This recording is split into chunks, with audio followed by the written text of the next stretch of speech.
வெங்காயம் 1, தக்காளி 1, ஒரு பச்சை மிளகாய் இதெல்லாம் நறுக்கி வச்சுக்கிட்டேன்.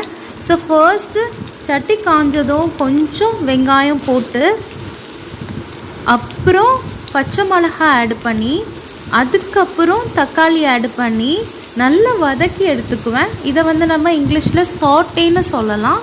ஸோ நல்லா சிம்மில் வச்சு வதக்கி எடுத்துக்குவேன். வதக்கி எடுத்ததுக்கப்புறம் இதில் நான் கொஞ்சம் மசாலாஸ் ஆட் பண்ணுவேன்.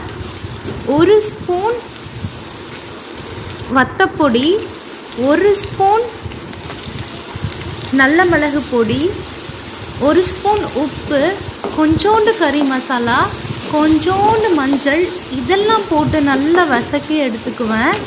இப்போது நான் அந்த மசாலாஸ்லாம் ஆட் பண்ணிட்டேன். கலர் வந்திருக்கு பாருங்கள். நல்லா வதக்கி எடுத்துக்கிறேன். இந்த மீன் டைம் நான் 3 முட்டையை எடுத்து அதை ஒன்று ஒன்றா இதில் உடச்சி ஊற்ற போகிறேன்.